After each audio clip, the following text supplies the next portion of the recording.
আমি তাকে হারানোর ভয় পেতাম, যে কখনো আমার ছিলই না। কি পেলে আমায় ঠকিয়ে নিঃস্ব মানুষ ছিলাম। আমাকে বেছে নিতে হলো ধোঁকা দেওয়ার জন্য, ভালোবাসার নাটক করার জন্য। বিশ্বাস করো, আমি নিজেকেও কখনো এতটা ভালোবাসিনি যতটা ভালোবেসেছিলাম তোমায়। আমি নিজেকেও কখনো এতটা বিশ্বাস করিনি যতটা বিশ্বাস করেছিলাম তোমায়। কি পেলে, কিভাবে পারলে একটা বারো কি অন্য কারো হাত ধরার আগে, অন্য কাউকে জড়িয়ে ধরার আগে আমার কথাটা মনে হয়নি? কমতি ছিল কি আমার ভালোবাসায়? কোথায় কমতি ছিল বলতে আমায়, পুষিয়ে দিতাম। তবুও কেন দিনের পর দিন আমার বিশ্বাস নিয়ে এইভাবে খেলে গেলে? এতটা অবহেলা করেছ, এতটা আঘাত করে কথা বলেছ, কথায় কথায় ছেড়ে যেতে চেয়েছ, তবুও কান্নাকাটি করেছি।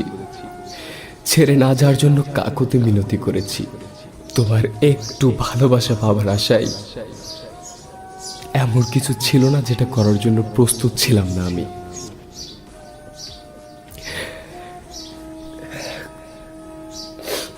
কতটা বোকা ছিলাম আমি। তোমার তোমার সমস্ত কথা কোরআনের আয়াতের মতো বিশ্বাস করতাম। তাদের সবাইকে আমি মিথ্যাবাদী ভেবেছিলাম, যারা তোমার নামে সত্য কথা বলেছিল। তবু একটা অদ্ভুত ব্যাপার কি জানো, আমার আমার ব্রেন জানে তুমি বেঈমান, কিন্তু আমার মন এখনো সেটা মেনে নিতে চায় না। মনে হয় শুধু একটা বার তুমি যদি এসে বলতে,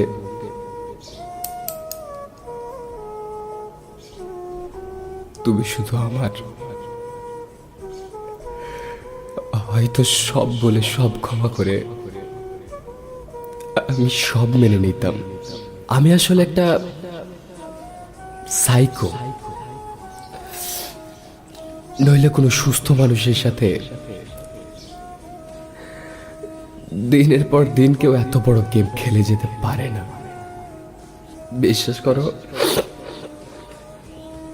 কখনো তোমার ফোনটাও ঘেটে দেখার ইচ্ছা হয়নি। আসলে আমি ভয় পেতাম, যদি কখনো এমন কিছু আমার চোখের সামনে পড়ে যায় যে যেটা জানার পর না পারবো আমি মেনে নিতে,